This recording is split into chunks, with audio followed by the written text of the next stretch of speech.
Yes, okay. നമ്മുടെ degree prelims ഒക്കെ ഇങ്ങെത്തിയല്ലേ? ഇനി ഓൾമോസ്റ്റ് ഒരു 90 days, 90 ദിവസം കഴിയുമ്പോൾ നമുക്ക് ഫസ്റ്റ് സ്റ്റേജ് സ്റ്റാർട്ട് ആവും ഡിഗ്രി പ്രിലിംസിന്റെ. ഓക്കെ, അപ്പം നമുക്ക് ഇനി അങ്ങോട്ടുള്ള സമയം കുറച്ച് ഇമ്പോർട്ടൻ്റ് ആണ്. കുറച്ചൊന്നുമില്ല, നല്ലപോലെ ഇമ്പോർട്ടൻ്റ് ആണ്. നമുക്ക് പരമാവധി ഇപ്പം പ്രിലിംസ് മെയിൻസ് അങ്ങനെ രണ്ടൊരു പഠിത്തമല്ല. നമുക്ക് പ്രിലിംസ് കഴിഞ്ഞ ഉടനെ തന്നെ മെയിൻസും വരുന്നുണ്ട്. ഓക്കെ, സോ കുറച്ച് അഡ്വാൻസ് ആയിട്ടുള്ള ക്വസ്റ്റ്യൻസും അതൊക്കെ ചെയ്ത് പ്രാക്ടീസ് ചെയ്യേണ്ട, എല്ലാ മേഖലയും ഒന്ന് കവർ ചെയ്ത് പോകേണ്ട ഒരു സമയമാണ്. ഓക്കെ, സോ ശരി, അപ്പം ഏകദേശം എല്ലാം വന്നെന്ന് തോന്നുന്നു. നമുക്ക് സ്റ്റാർട്ട് ചെയ്യാം. ഈ ക്വസ്റ്റ്യൻ എന്ന് പറഞ്ഞു കഴിഞ്ഞാൽ നമ്മുടെ സിവിൽ സർവീസ് നമുക്കറിയാലോ, UPSC ഇപ്പോഴത്തെ PSC പരീക്ഷകളിൽ UPSCയിലെ ക്വസ്റ്റ്യൻസ് ധാരാളമായി. ഇപ്പം നമ്മുടെ ഉദാഹരണം പറയുകയാണെങ്കിൽ നമ്മൾ ലേറ്റസ്റ്റ് ആയിട്ട് നടന്നിട്ടുള്ള നമ്മുടെ LSGS മെയിൻസ് പരീക്ഷയിൽ പോലും ധാരാളം UPSC ക്വസ്റ്റ്യൻസ് ഉണ്ടായിരുന്നു. അപ്പം നമ്മൾ ഈ UPSC നിലവാരത്തിലുള്ള ക്വസ്റ്റ്യൻസ് നമ്മൾ മസ്റ്റായിട്ട് എന്ത് ചെയ്യണം? പരീക്ഷയ്ക്ക് പോകുന്നതിന് മുമ്പ് നമ്മുടെ സിലബസിലുള്ള ക്വസ്റ്റ്യൻസ് മാത്രം, UPSC ഫുള്ള് ക്വസ്റ്റ്യൻ പേപ്പർ എടുത്തിട്ട് നമ്മൾ ചെയ്യേണ്ട ആവശ്യമില്ല. നമ്മുടെ സിലബസിലുള്ള ക്വസ്റ്റ്യൻസ് മാത്രം നമ്മൾ എന്ത് ചെയ്യണം? ഒരു തവണയെങ്കിലും നമ്മൾ റെഫർ ചെയ്തിരിക്കണം. മനസ്സിലായ? നമ്മുടെ സിലബസിലുള്ളതെന്ന് പറയുമ്പോൾ തന്നെ നമുക്ക് ജോഗ്രഫി, അതുപോലെ തന്നെ ഹിസ്റ്ററി വരുന്നുണ്ട്, എക്കണോമിക്സ് വരുന്നുണ്ട്, അതുപോലെ തന്നെ നമ്മുടെ പൊളിറ്റിക്കൽ സയൻസ്, അതായത് നമ്മുടെ കോൺസ്റ്റിറ്റ്യൂഷനും മറ്റു കാര്യങ്ങളൊക്കെ വരുന്നുണ്ട്. പിന്നെ കറണ്ട് അഫയേഴ്സ്. ഇത്രയും കാര്യങ്ങൾ നമ്മൾ മസ്റ്റായിട്ട് എന്ത് ചെയ്യണം? UPSC ക്വസ്റ്റ്യൻസ് നമ്മൾ നോക്കിയിരിക്കണം. അപ്പൊ ഇന്ന് ഞാൻ എടുത്തിരിക്കുന്നത് പറഞ്ഞു കഴിഞ്ഞാൽ ഇപ്പൊ 2024 UPSC പ്രിലിംസിൽ ജനറൽ സ്റ്റഡീസിന്റെ പേപ്പർ 1 ജോഗ്രഫിയാണ് എടുത്തിരിക്കുന്നത്. ഓക്കെ, അത് നിങ്ങൾക്ക് കാണാൻ മനസ്സിലാവും. നമ്മുടെ സിലബസ് അതേപോലെ തന്നെയാണ് അവിടെയും വരുന്നത്. അപ്പൊ അതുകൊണ്ട് ഈ ക്വസ്റ്റ്യൻസ് കാണുമ്പോൾ തന്നെ നിങ്ങൾക്ക് മനസ്സിലാവും, അതായത് ഏത് ഭാഗത്താണ് ചോദിച്ചിരിക്കുന്നതെന്ന്. ഒരു ടെൻഷനൊന്നും ഇല്ലാതെ നിങ്ങൾക്ക് എന്ത് ചെയ്യുക? വായിച്ചത് അറ്റൻഡ് ചെയ്യുക. മനസ്സിലായ? വായിച്ച് മനസ്സിലാക്കുക. മലയാളത്തിൽ ക്വസ്റ്റ്യൻ ഇല്ല, ഇംഗ്ലീഷിലാണ് ക്വസ്റ്റ്യൻ. ഓക്കെ, വായിച്ച് മനസ്സിലാക്കിയിട്ട് അതിന്റെ ഉത്തരം എഴുതാൻ ശ്രമിക്കുക. നിങ്ങൾക്ക് ഉത്തരം എഴുതാൻ പറ്റും. ഓക്കെ, 10 ക്വസ്റ്റ്യൻസ് ഞാൻ എടുത്തിട്ടുണ്ട്, 10 ജോഗ്രഫി ക്വസ്റ്റ്യൻസ് ഞാൻ എടുത്തിട്ടുണ്ട്. 10 എണ്ണത്തിന് നിങ്ങൾക്ക് ഉത്തരം എഴുതാൻ പറ്റുന്നതിന്റെ വിശ്വാസം. 1-2 ഡൗട്ട് വരും, കുഴപ്പമില്ല. പക്ഷെ കുറച്ച് അഡ്വാൻസ് ആയിട്ടുള്ള ക്വസ്റ്റ്യൻസ് ആണ്. നമ്മൾ വൈകുന്നേരം ചെയ്തതിനൊക്കെയുള്ള ഈസി ക്വസ്റ്റ്യൻസ് ഒന്നും അല്ല, ഇത്തിരി അഡ്വാൻസ് ആയിട്ടുള്ള ക്വസ്റ്റ്യൻസ് ആണ്. വായിച്ച് മനസ്സിലാക്കി കുറച്ച് സമയം എടുത്തായാലും ഉത്തരം കണ്ടെത്താൻ ശ്രമിക്കുക. ഓക്കെ, സ്റ്റാർട്ട് ചെയ്യാം. ഓക്കെ, ഒന്നാമത്തെ ചോദ്യം ഇതാണ്. ഒന്ന് ചെയ്തേ. ക്വസ്റ്റ്യൻ ഞാനൊന്ന് വായിച്ചു തരാം. ശ്രദ്ധിച്ചോണേ, ക്വസ്റ്റ്യൻ ഞാനൊന്ന് വായിച്ചു തരാം. ഓക്കെ, ക്വസ്റ്റ്യൻ ഇങ്ങനെയാണ്: consider the following statements. Okay, അതായത് താഴെ പറയുന്ന പ്രസ്താവനകൾ പരിശോധിക്കുക. Statement 1: the atmosphere is heated more by incoming solar radiation than by terrestrial radiation. എന്ന് വെച്ചാൽ എന്താണ് incoming solar radiation, terrestrial radiation? ഇത് രണ്ടും എന്താണ്? നമ്മൾ പഠിക്കുന്ന സാധനം തന്നെയാണ് നമ്മുടെ അതായത് സൗരവികിരണം. അതിന് ഇൻകമിംഗ് സോളാർ റേഡിയേഷൻ എന്ന് പറഞ്ഞു കഴിഞ്ഞാൽ പിള്ളേരെ സൗരവികിരണമാണ് കേട്ടോ. സൗരവികിരണത്തെയാണ് നമ്മൾ എന്ത് പറയുന്നത്? ഇൻകമിംഗ് സോളാർ റേഡിയേഷൻ എന്ന് പറയുന്നത് സൗരവികിരണത്തെ. ടെറസ്ട്രിയൽ റേഡിയേഷൻ എന്ന് പറഞ്ഞു കഴിഞ്ഞാൽ ഭൗമവികിരണത്തെയാണ് നമ്മൾ ടെറസ്ട്രിയൽ റേഡിയേഷൻ എന്ന് പറയുന്നത്. അപ്പൊ ഇവിടെ ഈ ക്വസ്റ്റ്യനിൽ പറഞ്ഞിരിക്കുന്നത് വെച്ച് കഴിഞ്ഞാൽ, അതായത് the atmosphere is heated more by incoming solar radiation than by terrestrial radiation എന്നാണ് പറഞ്ഞിരിക്കുന്നത്. ശരിയോ തെറ്റോ? ഒന്നാമത്തെ സ്റ്റേറ്റ്മെന്റ്, അതായത് നമ്മുടെ ഭൗമവികിരണത്തെക്കാൾ കൂടുതൽ സൗരവികിരണം കാരണമാണ് നമ്മുടെ അന്തരീക്ഷം ചൂടാകുന്നതെന്നാണ്. ഒന്ന് ആലോചിച്ച് നോക്കി. അങ്ങനെ ആണോ? ശരിയാണോ? ടെറസ്ട്രിയൽ റേഡിയേഷൻ കാരണമാണ്, ഭൗമവികിരണം കാരണമാണ് നമ്മുടെ അറ്റ്മോസ്ഫിയർ കൂടുതൽ ഹീറ്റ് ആകുന്നത്. കറക്റ്റ് ആണ്. മനസ്സിലായ? അതായത് സ്റ്റേറ്റ്മെന്റ് 1 ഇൻകറക്റ്റ് ആണ്. ഒന്നാമത്തെ സ്റ്റേറ്റ്മെന്റ് തെറ്റാണ്. മനസ്സിലായോ? ഒന്നാമത്തെ സ്റ്റേറ്റ്മെന്റ് തെറ്റാണ്. നമുക്ക് നോക്കാം ഒന്നാമത്തെ സ്റ്റേറ്റ്മെന്റ് തെറ്റെന്ന് പറയുന്നത്. ഇവിടെ നോക്കിയാൽ നമ്മൾ ഓപ്ഷൻ എ നോക്കുകയാണെങ്കിൽ both statement 1 and statement 2 are correct and statement 2 explain statement 1 എന്നാണ് പറയുന്നത്. അതായത് രണ്ടും കറക്റ്റ് എന്നാണ് പറയുന്നത്. അപ്പൊ നമുക്ക് എ ഓപ്ഷൻ അല്ല എന്നുള്ള കാര്യം മനസ്സിലാക്കാം. നിങ്ങളിത് ക്വസ്റ്റ്യൻ കുറച്ചുകൂടെയൊക്കെ വായിച്ചിട്ടുണ്ടെങ്കിൽ നിങ്ങൾക്ക് കുറച്ചുകൂടെ ഒന്ന് ആലോചിച്ച് നിങ്ങൾക്ക് കിട്ടേണ്ട സാധനമാണിത്. ഓക്കെ, കുഴപ്പമില്ല. നമുക്ക് എന്നാലും ഞാൻ പറഞ്ഞുതരാം. ഓക്കെ, അപ്പൊ നമ്മൾ പറഞ്ഞുകൊണ്ടിരിക്കുന്നത് വെച്ച് കഴിഞ്ഞാൽ നമുക്ക് എ വെട്ടിക്കളഞ്ഞൂടെ? Both statement 1 and statement 2 are correct and statement 2 explain statement 1. നമുക്കത് വെട്ടിക്കളയാം. കാരണം ഒന്നാമത്തെ സ്റ്റേറ്റ്മെന്റ് തെറ്റാണെന്നുള്ള കാര്യം നമ്മൾ മനസ്സിലാക്കി. ടെറസ്ട്രിയൽ റേഡിയേഷൻ അല്ലെങ്കിൽ ഭൗമ വികിരണം കാരണമാണ് അന്തരീക്ഷം കൂടുതൽ എന്ത് ചെയ്യുന്നത്? ഹീറ്റ് ആകുന്നത്. ഓക്കെ, ക്ലിയർ ആണ്. അടുത്ത both statement 1 and statement 2 are correct but statement 2 does not explain statement 1. ഇവിടെയും പറയുന്നത് സ്റ്റേറ്റ്മെന്റ് 1ഉം സ്റ്റേറ്റ്മെന്റ് 2ഉം കറക്റ്റ് എന്നാ പറയുന്നേ. മനസ്സിലായോ? രണ്ടാമത്തെ ഓപ്ഷനിൽ ബി ഓപ്ഷനിലും പറയുന്നത് സ്റ്റേറ്റ്മെന്റ് 1ഉം സ്റ്റേറ്റ്മെന്റ് 2ഉം കറക്റ്റ് എന്നാ പറയുന്നേ. അപ്പൊ അതുകൊണ്ട് നമുക്ക് ഇതും എന്ത് ചെയ്യാടാ? വെട്ടിക്കളയാം. സ്റ്റേറ്റ്മെന്റ് 1 കറക്റ്റ് എന്ന് പറയുന്നതുകൊണ്ട് ഇതും നമുക്ക് വെട്ടിക്കളയാം. അടുത്ത് ഓപ്ഷൻ സി നോക്കുകയാണെങ്കിൽ സ്റ്റേറ്റ്മെന്റ് 1 കറക്റ്റ് ആണ് ബട്ട് സ്റ്റേറ്റ്മെന്റ് 2 ഇൻകറക്റ്റ് എന്നാ പറയുന്നത്. അപ്പൊ അതും നമുക്ക് വെട്ടിക്കളയാം. അതായത് ആൻസർ വരുന്നത് ഓപ്ഷൻ ഡി ആണ്. Statement 1 is incorrect but statement 2 is correct എന്നാണ് പറയുന്നത്. മനസ്സിലായ? ക്ലിയർ ആണ്. അതായത് നമ്മുടെ സിമ്പിൾ നോളേജ് വെച്ച് നമുക്ക് എഴുതാൻ പറ്റുന്ന ഒരു ക്വസ്റ്റ്യൻ ആണ്. അതായത് നമ്മുടെ അറ്റ്മോസ്ഫിയർ ചൂട് പിടിക്കുന്നതിന് കാരണം ടെറസ്ട്രിയൽ റേഡിയേഷൻ അല്ലെങ്കിൽ ഭൗമ വികിരണമാണ്. അല്ലെ? ഭൗമ വികിരണം കാരണമാണ് ഈ പറയുന്ന നമ്മുടെ ഈ അറ്റ്മോസ്ഫിയർ കൂടുതൽ ചൂട് പിടിക്കുന്നത്. ഓക്കെ, ക്ലിയർ ആണ്. അപ്പൊ അത് നമുക്ക് തെറ്റിച്ചാ കൊടുത്തിരിക്കുന്നത്. The atmosphere heated more by incoming solar radiation than by terrestrial radiation എന്നാണ് കൊടുത്തിരിക്കുന്നത്. അപ്പൊ അത് തെറ്റാണ്. അപ്പൊ രണ്ടാമത്തെ ശരിയെന്നാണ് പറയുന്നത്. നമ്മൾ രണ്ടാമത്തെ സ്റ്റേറ്റ്മെന്റ് പഠിക്കേണ്ടതാണ്. അപ്പോൾ carbon dioxide and other greenhouse gases in the atmosphere are good absorbers of long wave radiation. നമ്മൾ പഠിച്ചിട്ടുണ്ട്. അതായത് കാർബൺ ഡൈ ഓക്സൈഡും മറ്റ് ഹരിതഗൃഹ വാതകങ്ങളും ഈ ഹീറ്റിനെ അബ്സോർവ് ചെയ്യുന്നുള്ള കാര്യം നമ്മൾ പഠിച്ചിട്ടുള്ളത് തന്നെയാണ്. ഓക്കെ, അപ്പം രണ്ടാമത്തെ സ്റ്റേറ്റ്മെന്റ് ശരിയാണ്. ഈ ക്വസ്റ്റ്യനിൽ നിങ്ങൾക്ക് മനസ്സിലായ കാര്യങ്ങൾ ഒന്ന് നോട്ട് ചെയ്ത് വെക്കുക കേട്ടോ. ഈ നോട്ട് ചെയ്ത് വെക്കുക, നോട്ട് എഴുതിക്കോണം ആവശ്യമുള്ളത്. ഓക്കെ, ക്ലിയർ ആണല്ലോ? ശരി. ഓക്കെ, അപ്പൊ രണ്ടാമത്തെ സ്റ്റേറ്റ്മെന്റ് ശരിയാണ്. ഓക്കെ, ഒന്നാമത്തെ ആരും ഡി കമന്റ് ചെയ്യില്ലെന്നാണ് തോന്നുന്നത്. ഓക്കെ, നമുക്ക് നോക്കാം. അടുത്ത ക്വസ്റ്റ്യനിലേക്ക് പോവാം. കമന്റ് ചെയ്ത ആൾക്കാരുണ്ടോ? അനുവിനുണ്ട്. ഓക്കെ, രണ്ടാമത്തെ ക്വസ്റ്റ്യൻ ചെയ്തോ. കൂടുതൽ ആൾക്കാർ പറയുന്നുണ്ട്. ശരി, നമുക്ക് നോക്കാം. Consider the following statements. Statement 1 എന്ന് പറഞ്ഞു കഴിഞ്ഞാൽ thickness of the troposphere at the equator is much greater as compared to poles. ട്രോപ്പോസ്ഫിയറിന്റെ തിക്നെസ് നമ്മൾ പഠിച്ചിട്ടുള്ള കാര്യം തന്നെയാണ്. 0 മുതൽ 13 കിലോമീറ്റർ വരെയാണ് ഇതിന്റെ തിക്നെസ്. ആ സമയത്ത് തന്നെ നമ്മൾ വേറൊരു കാര്യം പഠിക്കുന്നുണ്ട്. Equator. What is equator? Equator എന്താ? ഭൂമധ്യരേഖ പ്രദേശത്ത് ഇതിന്റെ കനം എന്ന് പറയുന്നത് 18 കിലോമീറ്റർ വരെയാണ്. 18 കിലോമീറ്റർ. 18 കിലോമീറ്റർ. നമ്മൾ കറക്റ്റ് NCERT +1 18 കിലോമീറ്റർ എന്ന് പറയുന്നുണ്ട്. എന്നാൽ ചില പാഠപുസ്തകങ്ങളിൽ 18 മുതൽ 20 കിലോമീറ്റർ എന്നും പറയുന്നുണ്ട്. 18 മുതൽ 20 കിലോമീറ്റർ വരെ എന്നും നമുക്ക് ചില പാഠപുസ്തകങ്ങൾ പറയുന്നുണ്ട്. ഇക്വേറ്ററിൽ നമുക്ക് NCERT +1 പറയുന്ന 18 കിലോമീറ്റർ എന്നാണ്. എന്നാൽ ഇക്വേറ്ററിൽ 18 മുതൽ 20 കിലോമീറ്റർ എന്ന് ചില പാഠപുസ്തകങ്ങളിലും പറയുന്നുണ്ട്. അപ്പൊ അത് നമുക്ക് അറിയാവുന്ന കാര്യം തന്നെയാണ്. അതായത് ട്രോപ്പോസ്ഫിയറിന്റെ തിക്നെസ് എന്ന് പറയുന്നത് ഇക്വേറ്ററിൽ ബാക്കിയുള്ള സ്ഥലങ്ങൾ, അതായത് ധ്രുവങ്ങളെയൊക്കെ അപേക്ഷിച്ചിട്ട് കൂടുതലാണ് എന്ന് നമ്മൾ പഠിച്ചിട്ടുള്ള കാര്യം തന്നെയാണ്. സ്റ്റേറ്റ്മെന്റ് 1 കറക്റ്റ് ആണ്. ഓക്കെ, സ്റ്റേറ്റ്മെന്റ് 1 കറക്റ്റ് എന്ന് പറയുമ്പോൾ നമുക്ക് അത് വെച്ചിട്ട് വലിയ പരിപാടി നടക്കത്തില്ല. കാരണം എ ഓപ്ഷനിലും ബി ഓപ്ഷനിലും സി ഓപ്ഷനിലും സ്റ്റേറ്റ്മെന്റ് 1 കറക്റ്റ് എന്നാണ് പറയുന്നത്. ഡി ഓപ്ഷൻ മാത്രമേ നമുക്ക് വെട്ടിക്കളയാൻ പറ്റുള്ളൂ. നേരത്തെ ക്വസ്റ്റ്യനിലാണെങ്കിൽ നമുക്ക് എന്ത് ചെയ്യായിരുന്നു? ആ ഒരെണ്ണം കണ്ടുപിടിച്ചിട്ട് നമുക്ക് 3 എണ്ണം വെട്ടായിരുന്നു. ഇവിടെ അങ്ങനെയല്ല. നമുക്ക് ഒരെണ്ണം കണ്ടുപിടിച്ചപ്പോൾ തന്നെ നമുക്ക് ഒരെണ്ണം മാത്രമേ ഡി ഓപ്ഷൻ മാത്രമേ വെട്ടിക്കളയാൻ പറ്റുള്ളൂ. അപ്പൊ നമുക്ക് സ്റ്റേറ്റ്മെന്റ് 2ലേക്ക് പോയാലേ പറ്റത്തുള്ളൂ. At the equator, heat is transported to great heights by strong convectional current. എന്താണ് കൺവെക്ഷൻ? നമ്മൾ വൈകുന്നേരം പറഞ്ഞ കാര്യം തന്നെയാണ് കൺവെക്ഷൻ. എന്താണ്ടാ? സംവഹനം അല്ലേ? സംവഹനത്തെയാണ് നമ്മൾ കൺവെൻഷൻ എന്ന് പറയുന്നത്. നമ്മൾ പഠിച്ചിട്ടുള്ള കാര്യം തന്നെയാണ്. ഭൂമധ്യരേഖാ പ്രദേശത്ത് ഞാൻ തന്നെ നിങ്ങൾക്ക് പറഞ്ഞിട്ടുള്ള കാര്യമാണ്. ഭൂമധ്യരേഖാ പ്രദേശത്ത് ഈ പറയുന്ന സൂര്യരശ്മികൾ ലംബമായി പതിക്കുന്നത് കൊണ്ട് അവിടെ വായു പെട്ടെന്ന് ചൂടായി ഉയരുന്നു എന്നുള്ള കാര്യം നമ്മൾ പഠിച്ചിട്ടുണ്ട്.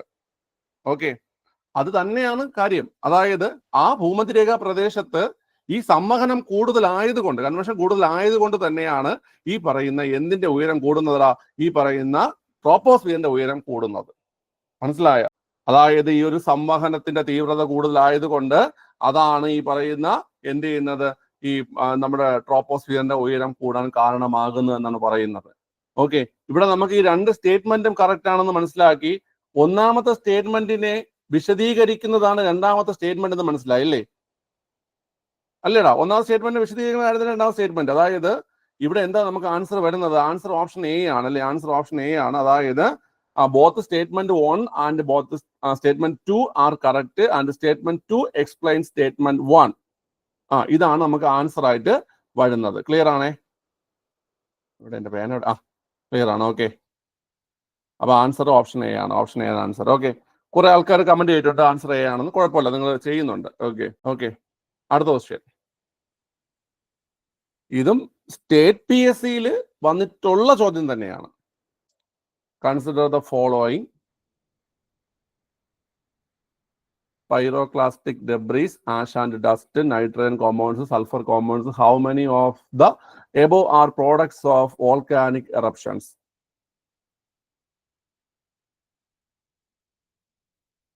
കണ്ടുപിടിക്കുക.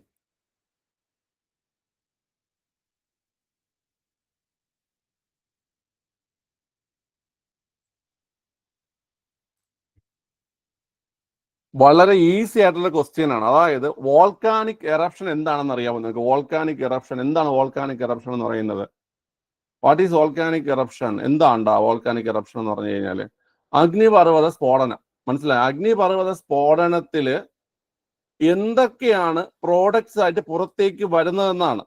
അഗ്നിപർവ്വത സ്ഫോടനത്തിൽ എന്തൊക്കെയാണ് പുറത്തേക്ക് വരുന്നതെന്നാണ് ചോദ്യം. പൈറോക്ലാസ്റ്റിക് ഡെബ്രീസ് എന്ന് പറഞ്ഞു കഴിഞ്ഞാൽ ഈ സ്ഫോടനത്തിന്റെ ഫലമായി ഉണ്ടാകുന്ന വസ്തുക്കൾ. മനസ്സിലായ? സ്ഫോടനത്തിന്റെ ഫലമായിട്ടുണ്ടാകുന്ന വസ്തുക്കൾ. നമ്മൾ പൈറോ എന്ന് പറഞ്ഞാൽ നമ്മൾ സ്ഫോടനവുമായി ബന്ധപ്പെട്ട വാക്കാണ് നമ്മൾ ഉപയോഗിക്കുന്നത്. അപ്പൊ അത് ഉണ്ടാകും. ആഷ് ആൻഡ് ഡസ്റ്റ്, അതായത് ചാരവും പൊടിയും ഉണ്ടാകും. നൈട്രജൻ കോമ്പൗണ്ട്സ് പഠിച്ചിരിക്കുക, നമ്മൾ പഠിച്ചിട്ടുണ്ട് സ്കൂളില്. അഗ്നിപർവ്വത സ്ഫോടനം ഉണ്ടാകുമ്പോൾ നൈട്രജൻ കോമ്പൗണ്ട്സും സൾഫർ കോമ്പൗണ്ട്സും പുറത്തേക്ക് വരുമെന്ന്. ഇത് നിങ്ങൾ പഠിച്ചിരിക്കുക. ഈ ക്വസ്റ്റ്യൻ നിങ്ങൾ അതുപോലെ പഠിച്ചു വെക്കുക. ഒരു അഗ്നിപർവ്വത സ്ഫോടനം ഉണ്ടാകുമ്പോൾ ഈ പറയുന്ന pyroclastic debris, ash and dust, അതുപോലെ തന്നെ നൈട്രജൻ കോമ്പൗണ്ട്സ്, സൾഫർ കോമ്പൗണ്ട്സ്, ഇതെല്ലാം പുറത്തേക്ക് വരുമല്ലോ. ഇതെല്ലാം പ്രോഡക്റ്റ് ആയി വരുമെന്ന്. ഓക്കെ, അപ്പൊ പിള്ളേരെ ആൻസർ ഓപ്ഷൻ ഡി ആണ്, ആൽ4. ക്ലിയർ ആണേ? ശരി, അടുത്ത ക്വസ്റ്റ്യൻ. ഒന്ന് ചിന്തിച്ചാൽ ഉത്തരത്തിലേക്ക് എത്താൻ പറ്റുന്ന ഒരു ക്വസ്റ്റ്യൻ ആണ്. നിങ്ങൾ നോക്ക്. ബി പറയുന്നുണ്ട്. ബി ആണ് കൂടുതൽ ആൾക്കാരും പറയുന്നത്.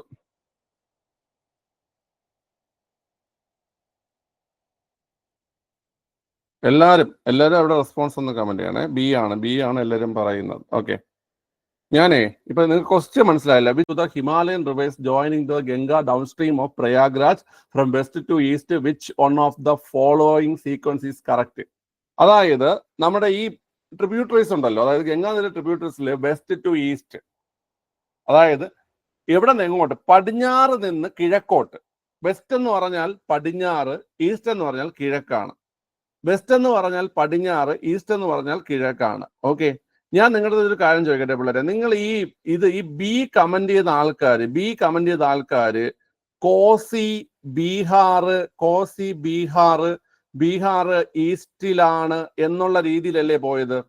അതുപോലെ ഗോമതി നോക്കുമ്പോൾ ഗോമതി യുപിയിലാണ്, യുപിയും ബീഹാറും നോക്കുമ്പോൾ അങ്ങനെ ആ രീതിയിലല്ലേ നിങ്ങൾ പോയത്?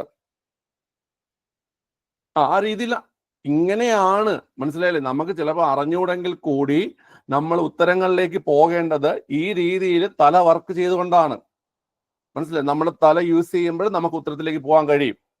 നിങ്ങളുടെ ബ്രെയിൻ യൂസ് ചെയ്തു, നിങ്ങൾ ഉത്തരത്തിലേക്ക് പോയി. നിങ്ങൾക്ക് പലർക്കും, അതായത് ഉത്തരം കമന്റ് ചെയ്ത ഓൾമോസ്റ്റ് എല്ലാവർക്കും ശരിയായിട്ടുണ്ട്. ആൻസർ ഓപ്ഷൻ ബി തന്നെയാണ്. ഗോമതി, ഘാഗ്ര, ഗണ്ഡക്, കോസി. ഗോമതി, ഘാഗ്ര, ഗണ്ഡക്, കോസി. ക്ലിയർ ആണല്ലോ? ശരി, നിങ്ങൾക്ക് ഞാൻ അതിന്റെ ഒരു ഇത് കാണിച്ചു, ഞാൻ അത് മാത്രം പറഞ്ഞുതരാം. ഓക്കെ, നിങ്ങൾ നോക്കിയടാ, നമ്മളിപ്പോ പറഞ്ഞത് ഏതൊക്കെ നദികളാണ് പറഞ്ഞത്? നമ്മളിപ്പോ ഏതൊക്കെ നദികളാണ് പറഞ്ഞത്? ഗോമതി ഇതാ ഇവിടെ കാണാം. ഗോമതി. അപ്പൊ ഈ നോക്കുന്ന സമയത്ത് ഗോമതി ഈ ഭാഗത്താ വരുന്നത്. അതായത് നമ്മള് വെസ്റ്റ് ഭാഗത്തായിട്ടാണ് നമ്മൾ ഈ പറഞ്ഞ ലിസ്റ്റിൽ വെസ്റ്റ് ഭാഗത്തായിട്ട് ഗോമതി. ഗോമതിക്ക് ശേഷം ഗാഗ്ര വരുന്നുണ്ട്, ഹണ്ടക്, കോസി. ക്ലിയർ ആണല്ലോ? അപ്പൊ ഇതല്ലേ നമ്മുടെ രണ്ടാമത്തെ ഓപ്ഷൻ. ഗോമതി, ഗാഗ്ര, ഹണ്ടക്, കോസി. അപ്പൊ അതാണ് ആൻസർ. മനസ്സിലായ? ഈ ഒരു സാധനം നിങ്ങൾ പഠിച്ചോണം കേട്ടോ. അതായത് ഈ പോഷക നദികൾ വന്നു ചേരുന്നതിൽ ഈസ്റ്റ് വെസ്റ്റ് എന്നുള്ള രീതിയിൽ നമ്മൾ സ്റ്റേറ്റ് PSCയിലും ചോദ്യങ്ങൾ വന്നിട്ടുള്ളത് തന്നെയാണ്. ഇപ്പൊ UPSC നിലവാരത്തിലുള്ള ചോദ്യമാണത്. ഓക്കെ, ഫസ്റ്റ് ഓഫ് ഓൾ നിങ്ങൾ ഈ ഒരു കാര്യം, ഈ ഒരു സംഭവം പഠിച്ചു വെച്ചോണം. നമ്മളെ സ്റ്റേറ്റുകൾ മനസ്സിലാക്കി വെച്ചോണം. മനസ്സിലായോ? നമ്മുടെ സ്റ്റേറ്റുകൾ മനസ്സിലാക്കി വെച്ചോണം. സ്റ്റേറ്റുകൾ എന്ന് പറയുമ്പോൾ തന്നെ നമുക്കറിയാം, ഇവിടെ ഹിമാചൽ പ്രദേശ്, ഇവിടെ ഹിമാചൽ പ്രദേശ്, ഇവിടെ ഉത്തരാഖണ്ഡ്, ഉത്തർപ്രദേശ്, ബീഹാർ. ഓക്കെ, ഈ രീതിയിൽ നദികൾ ഒഴുകുന്ന ആ ഒരു സ്റ്റേറ്റുകൾ. ഇപ്പൊ നമ്മളിപ്പം ഇത് പറയുകയാണെങ്കിൽ, നമ്മുടെ ബ്രഹ്മപുത്ര പറയുകയാണെങ്കിൽ, ബ്രഹ്മപുത്ര ഏതൊഴിയൊക്കെയാണ് ഒഴുകുന്നേ? ബ്രഹ്മപുത്ര അസം, അസം, അരുണാചൽ പ്രദേശ്, അസം, അരുണാചൽ പ്രദേശ്, ആ രീതിയിലാണ് അത് ഒഴുകുന്നത്.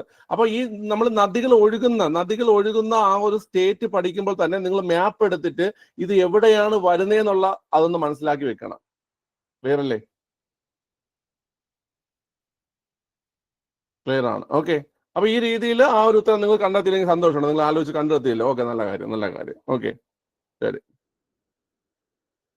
ഈ ഒരു കോൺഫിഡൻസ് എക്സാം ഹാളിൽ കാണിച്ചാൽ നിങ്ങൾക്ക് എന്ത് ചെയ്യാൻ പറ്റും പിള്ളേരെ? മാർക്ക് സ്കോർ ചെയ്യാൻ പറ്റും. നിങ്ങൾക്ക് അതിന് സ്റ്റേറ്റ്മെന്റ് അല്ലല്ലോ മാർക്ക് പോകുന്നത്. നിങ്ങൾ മറ്റേ നഴ്സറി പിള്ളേരുടെ ചോദ്യങ്ങളാണല്ലോ നിങ്ങൾ പോയി തെറ്റിച്ചിട്ട് വരേണ്ടത്. ഓക്കെ, ഇത് ചെയ്.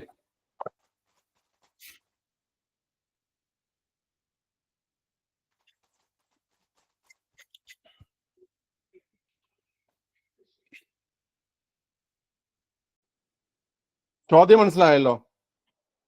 Consider the following information. Waterfall, region, river. Dhuandhar, Malwa, Narmada, Hundru, Chota Nagpur, Subarnarekha, Gersoppa, Western Ghats, Netravati.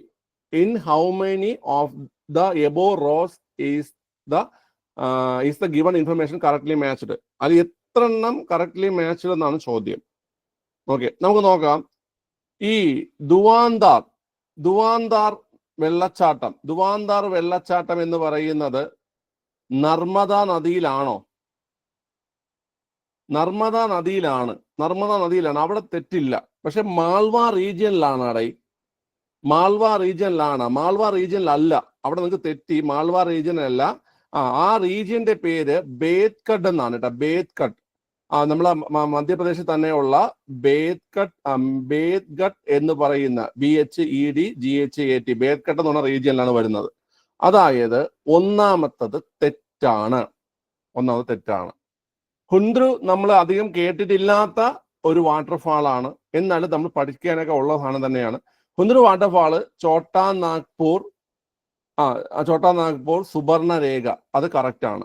അതായത് നമ്മുടെ ജാർഖണ്ഡിലുള്ള ഈ ഒരു വാട്ടർഫാൾ ആണ്. റാഞ്ചി ഭാഗത്ത് സ്ഥിതി ചെയ്യുന്ന വാട്ടർഫാൾ ആണ് ഹുന്ദ്രു. ഇത് ചോട്ടാ നാഗ്പൂർ റീജിയനിലാണ്. സുബർണരേഖ അത് ശരിയാണ്. അതായത് രണ്ടാമത്തെ ശരിയാണ്. ദുവാന്താർ, നർമ്മദ ശരിയാണ്. ഇവിടെയാണ് തെറ്റ്, റീജിയനിലാണ് തെറ്റ് വന്നിരിക്കുന്നത്. ദുവാന്താർ, നർമ്മദ ശരിയാണ്, റീജിയനിലാണ് തെറ്റ് വന്നിരിക്കുന്നത്. ഗർസപ്പ വാട്ടർഫാള് ഇത് നിങ്ങൾക്ക് എല്ലാവർക്കും അറിയാവുന്ന ഒരു വാട്ടർഫാളാണ്. ഗർസപ്പ വാട്ടർഫാള് അതിന് വേറൊരു പേരുണ്ട്. എന്താണ്ടാ? ജോഗ് അല്ലേ? ജോഗ് വാട്ടർഫാളിന്റെ മറ്റൊരു പേരാണ് ഗിർസപ്പ എന്നുള്ള കാര്യം നമ്മൾ പഠിച്ചിട്ടുണ്ട്. ജോഗിന്റെ മറ്റൊരു പേരാണ് ഗിർസപ്പ എന്നുള്ള കാര്യം നമ്മൾ പഠിച്ചിട്ടുണ്ട്. നമുക്കറിയാം കർണാടകയിലാണ് ഈ വാട്ടർഫാൾ സ്ഥിതി ചെയ്യുന്നത് അല്ലെ? കർണാടകയിലാണ് വാട്ടർഫാൾ സ്ഥിതി ചെയ്യുന്നത്. പക്ഷെ നേത്രാവതിയിലാണ്. നേത്രാവതിയല്ല, ശരാവതിയാണ് കേട്ടോ. നേത്രാവതിയല്ല, ശരാവതിയാണ്. സോ ഇവിടെ നമ്മൾ നോക്കുന്ന സമയത്ത് നമുക്ക് മൂന്നാമത്തെ റോയും തെറ്റാണ്. വെസ്റ്റേൺ ഘട്ട് ശരിയാണ്. വെസ്റ്റേൺ ഘട്ട് തന്നെയാണ് സ്ഥിതി ചെയ്യുന്നത്. വെസ്റ്റേൺ ഘട്ട്, കർണാടക വെസ്റ്റേൺ ഘട്ടല്ലേ. പക്ഷേ ഈ ക്വസ്റ്റ്യൻ പാടാണ്. കാരണം വെച്ച് കഴിഞ്ഞാൽ നിങ്ങൾക്ക് ഈ ഹുന്ദ്രു വാട്ടർഫാളിന്റെ ഈ വാട്ടർഫാൾ നദികളൊക്കെ നിങ്ങൾക്ക് ഒരു ഇത് ഓക്കെ ആണെങ്കിൽ പോലും റീജിയൻ ഒക്കെ പാടാണ്. ഈ ക്വസ്റ്റ്യൻ പാട് തന്നെയാണ്. ഓക്കെ, ഇതിന്റെ ആൻസർ വരുന്നത് only one എന്നതാണ്. only one എന്ന് പറയുന്നതാണ് ഇതിന്റെ ആൻസർ വരുന്നത്. മനസ്സിലായോ? നമുക്ക് ഇതിൽ നിന്ന് കണ്ടുപിടിക്കാൻ പറ്റുന്ന ഒറ്റ കാര്യമേ ഉള്ളൂ. ഗർസപ്പ അല്ലെങ്കിൽ ജോഗ് അത് തെറ്റാണെന്ന് കണ്ടുപിടിക്കാം. മനസ്സിലായോ? അത് തെറ്റാണെന്ന് കണ്ടുപിടിക്കാം. പിന്നെ നമുക്ക് ഡൗട്ടാണ്, രണ്ടെണ്ണം ശരിയാണോ ഒരെണ്ണം ശരിയാണോ ഡൗട്ട് വരും നമുക്ക്. ഓക്കെ, ക്ലിയർ ആണല്ലോ? മനസ്സിലായോ? അപ്പൊ ഇത് പഠിച്ചോണേ. ബേത്കട്ട് കേട്ടോ, ബേത്കട്ട്, അതായത് BHED GHAT, ബേത്കട്ട് റീജിയൻ, ബേത്കട്ട് എന്നാണ് കേട്ടോ, ബേത്കട്ട് എന്നാണ് റീജിയൻ. ഓക്കെ അല്ലേ? ശരി. അപ്പം ധുവാന്താർ, ബേത്കട്ട്, നർമ്മദ, ഹുന്ദ്രു, ഛോട്ടാ നാഗ്പൂർ, സുബർണരേഖ ഇത് റാഞ്ചി ഭാഗത്താണ്. ഇത് മധ്യപ്രദേശ്, മധ്യപ്രദേശിലാണ്. ഗർസപ്പോ അല്ലെങ്കിൽ നമ്മുടെ ജോഗ് വാട്ടർഫാള് അത് കർണാടകയിലാണ്, വെസ്റ്റേൺ ഘട്ട് റീജിയൻ തന്നെയാണ്. നേത്രാവതി അല്ല, ശരാവതിയാണ്. ശരാവതി ഇത് നമുക്ക് സ്ഥിരമായി ചോദിച്ചിട്ടുള്ള ചോദ്യമാണ് കേട്ടോ, ഈ ശരാവതി, ഈ ജോഗ് അല്ലെങ്കിൽ ഗർസപ്പ എന്നൊക്കെ ഉള്ള കാര്യങ്ങൾ. ഓക്കെ, ക്ലിയർ ആണ്. അടുത്ത ചോദ്യം.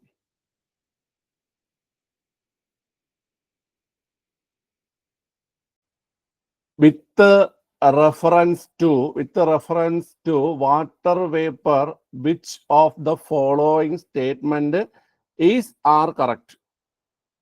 അതായത് water vapour, what is water vapour എന്താ കുട്ടികളെ?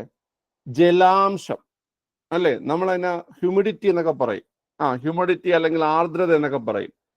അതുതന്നെയാണ് നമ്മൾ അന്തരീക്ഷ വായുവിലെ ജലാംശത്തെയാണ് നമ്മൾ വാട്ടർ വേപ്പർ അല്ലെങ്കിൽ ഹ്യൂമിഡിറ്റി അല്ലെങ്കിൽ ആർദ്രത എന്ന പേരിൽ നമ്മൾ പറയുന്നത്.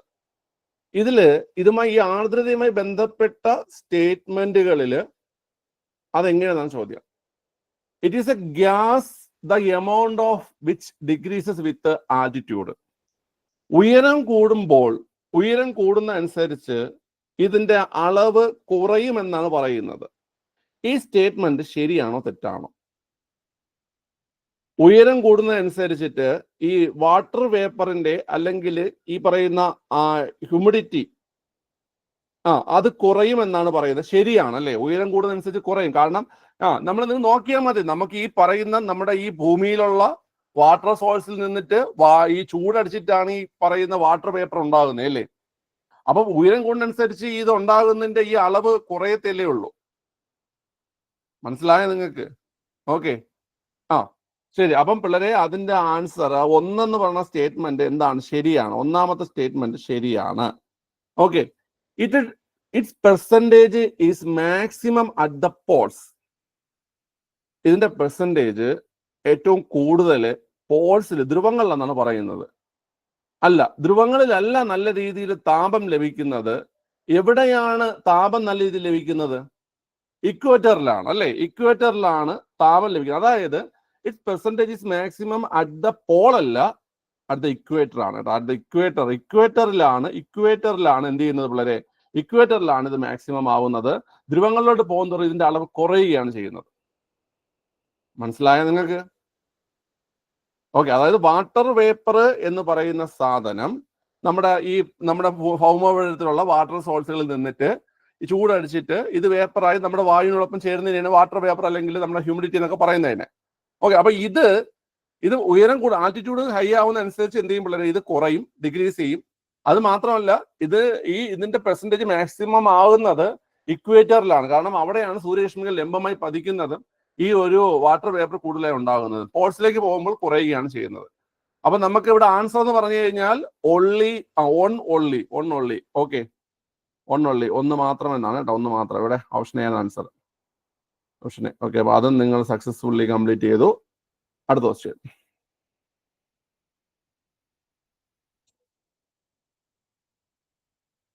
എല്ലാവർക്കും ചോദ്യം മനസ്സിലായി എന്ന് വിശ്വസിക്കുന്നു.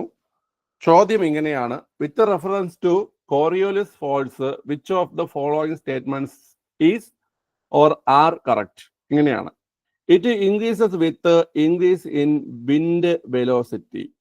കാറ്റിന്റെ പ്രവേഗം അല്ലെങ്കിൽ കാറ്റ് കൂടുന്നതനുസരിച്ച് കോറിയോലിസ് ഫോഴ്സ് കൂടും എന്നാണ് പറയുന്നത്. ശരിയാണല്ലേ? വിൻഡ് വെലോസിറ്റി അനുസരിച്ചിട്ട് ഇത് കൂടും എന്ന സ്റ്റേറ്റ്മെന്റ് ശരിയാണ്. അടുത്ത, it is maximum at the Paul's and is absent at the equator. Correct അല്ലേ? കറക്റ്റ് ആണ്. രണ്ടും ശരിയാണ്. Both 1 and 2. ഓപ്ഷൻ സി ആണ് ആൻസർ. ഓക്കെ, കോറിയോലിസ് എഫക്ട്, ഇത് പ്ലസ് വൺ ജോഗ്രഫിയിൽ നിന്ന് അതുപോലെ എടുത്ത് ഇട്ടിട്ടുള്ള ഒരു സാധനമാണ് ഇത്, കോറിയോലിസ് എഫക്ട്. ഓക്കെ, നോക്കാം നമുക്ക് കോറിയോലിസ് ഫോഴ്സ് അല്ലെങ്കിൽ കോറിയോലിസ് ബലം എന്താന്ന് നോക്കാം.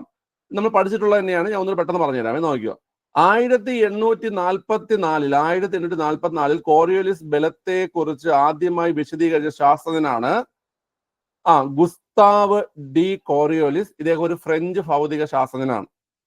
ഈ ബലം ഉത്തരാർദ്ധഗോളത്തിൽ കാറ്റിന്റെ സഞ്ചാര ദിശയ്ക്ക് വലത്തോട്ടും ദക്ഷിണാർദ്ധഗോളത്തിൽ കാറ്റിന്റെ സഞ്ചാര ദിശയ്ക്ക് ഇടത്തോട്ടും വ്യതിചലനം ഉണ്ടാകുന്നു. മനസ്സിലായ? ഞാനിത് കണക്ഷനൊക്കെ വെച്ച് പറഞ്ഞിട്ടുണ്ട്. നമ്മുടെ ദക്ഷിണേന്ത്യയിലെ കേരളം ഭരിക്കുന്നത് ഇടത് പാർട്ടിക്കാരായതുകൊണ്ട് ദക്ഷിണാർദ്ധഗോളത്തിൽ ഇടത്തോട്ട് വ്യതിചലനം ഉണ്ടാകും. ഉത്തരാർദ്ധഗോളത്തില് വലത് പാർട്ടിക്കാരായ BJP ആണ് ഭരിക്കുന്നത്. അതുകൊണ്ട് ഉത്തരാർദ്ധഗോളത്തില് വലത്തോട്ടും വ്യതിചലനം ഉണ്ടാകും. മനസ്സിലായില്ലേ? അപ്പൊ ഈ ബലം കാരണം ഉത്തരാർദ്ധഗോളത്തിൽ കാറ്റിന്റെ സഞ്ചാര ദിശയ്ക്ക് വലത്തോട്ടും ദക്ഷിണാർദ്ധഗോളത്തിൽ സഞ്ചാര ദിശയ്ക്ക് ഇടത്തോട്ടും വ്യതിചലനം ഉണ്ടാകും. ഓക്കെ, ശ്രദ്ധിച്ച് കേട്ടോണേ. അടുത്ത്, കോറിയോലിസ് ബലത്തിന്റെ പ്രഭാവത്താൽ ഉത്തരാർദ്ധഗോളത്തിൽ കാറ്റുകൾ സഞ്ചാര ദിശയ്ക്ക് വലതുവശത്തേക്കും ദക്ഷിണാർദ്ധഗോളത്തിൽ സഞ്ചാര ദിശത്തേക്ക് ഇടതുവശത്തേക്കും വ്യതിചലിക്കുന്നുവെന്ന് പ്രതിപാദിക്കുന്ന നിയമമാണ് ഫെറൽ നിയമം, ഫെറൽസ് ലോ. ഇത് SCERT-യിൽ നമുക്ക് താഴോട്ടുള്ള ക്ലാസ്സുകളിൽ SCERT-യിലും പഠിക്കാറുണ്ട്, NCERT പോർഷൻസിലും പഠിക്കാറുണ്ട്, പ്ലസ് 1 പ്ലസ് 2 പഠിക്കാറുണ്ട്. ഫെറൽ നിയമം ആവിഷ്കരിച്ച ശാസ്ത്രജ്ഞനാണ് അഡ്മിറൽ ഫെറൽ. നമുക്ക് ക്വസ്റ്റ്യനിൽ വന്നൊരു സ്റ്റേറ്റ്മെന്റ് ഇതാണ്: കാറ്റിന്റെ വേഗം കൂടുന്തോറും വ്യതിചലനത്തിന്റെ അളവും കൂടുതലായിരിക്കും. നമ്മൾ ഇതല്ലേ ഒന്നാമത് സ്റ്റേറ്റ്മെന്റ് പറയുന്നേ. It increases with increase in wind velocity. അതിനെ കാറ്റിന്റെ വേഗം കൂടുന്നതനുസരിച്ച് വ്യതിചലനത്തിന്റെ അല്ലെങ്കിൽ കോറിയോലിസ് ബലത്തിന്റെ അളവും കൂടുതലായിരിക്കും. ഭൂമധ്യരേഖ പ്രദേശത്ത് നിന്ന് ധ്രുവങ്ങളിലേക്ക് പോകുന്തോറും കോറിയോലിസ് ബലത്തിൽ വർധനവുണ്ടാകുന്നു. ഭൂമധ്യരേഖ പ്രദേശങ്ങളിൽ കോറിയോലിസ് ബലം അനുഭവപ്പെടുന്നില്ല, ധ്രുവങ്ങളിലാണ് ഇത് കൂടുതൽ അനുഭവപ്പെടുന്നത്. ഇവിടെ നോക്കി, അടുത്ത നോക്കി. It is maximum at the Paul's and is absent at the equator. മനസ്സിലായോ? അതായത് സ്കൂൾ ടെക്സ്റ്റിൽ നിന്ന് അതുപോലെ എടുത്തിട്ടുള്ള ഒരു ക്വസ്റ്റ്യൻ ആണിത്. ഇത് വളരെ ഈസി ആയിട്ട് നമുക്ക് മനസ്സിലാക്കാൻ പറ്റുന്ന ഒരു കാര്യമാണ് ഈ കോറിയോലിസ് ബലം എന്ന് പറയുന്നത്. ഇത്രയേ ഉള്ളൂ കോറിയോലിസ് ബലം. അതായത് എന്താണ് പിള്ളേരെ? ഗുസ്താവ് ഡി കോറിയോലിസ് എന്ന് പറയുന്ന ഫ്രഞ്ച് ഭൗതിക ശാസ്ത്രജ്ഞൻ കണ്ടെത്തിയ ഒരു പ്രതിഭാസമാണ് കോറിയോലിസ് ബലം അല്ലെങ്കിൽ കോറിയോലിസ് ഫോഴ്സ് എന്ന് പറയുന്നത്.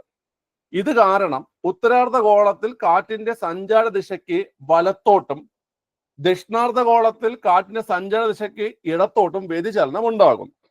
ക്ലിയർ ആണല്ലോ? അപ്പൊ ഇത് പറയുന്ന ഒരു നിയമം ഒരാള് ആവിഷ്കരിച്ചിട്ടുണ്ട്. ആ നിയമത്തിന്റെ പേരാണ് ഫെറൽസ് ലോ അല്ലെങ്കിൽ ഫെറൽ നിയമം. ഈ ഫെറൽ നിയമം ആവിഷ്കരിച്ച ശാസ്ത്രജ്ഞനാണ് അഡ്മിറൽ ഫെറൽ. കാറ്റിന്റെ വേഗം കൂടുന്തോറും വ്യതിചലനത്തിന്റെ അളവും കൂടുതലായിരിക്കും. ഭൂമധ്യരേഖ പ്രദേശത്ത് നിന്ന് ധ്രുവങ്ങളിലേക്ക് പോകുന്തോറും കോറിയോലിസ് ബലത്തിൽ വർധനവുണ്ടാകുന്നു. ഭൂമധ്യരേഖ പ്രദേശങ്ങളിൽ കോറിയോലിസ് ബലം അനുഭവപ്പെടുന്നില്ല, ധ്രുവങ്ങളിലാണ് ഇത് ഏറ്റവും കൂടുതൽ അനുഭവപ്പെടുന്നത്. സോ ഇത്രയും മനസ്സിലായോ നിങ്ങൾക്ക്? മനസ്സിലായി? ഇത് മറക്കരുത്, നമ്മൾ മുമ്പ് പഠിച്ചിട്ടുള്ള കാര്യം തന്നെയാണ്. ഈ LDK ഒക്കെ ചോദിച്ചതാണ്. ഓക്കെ, ക്ലിയർ ആണ്.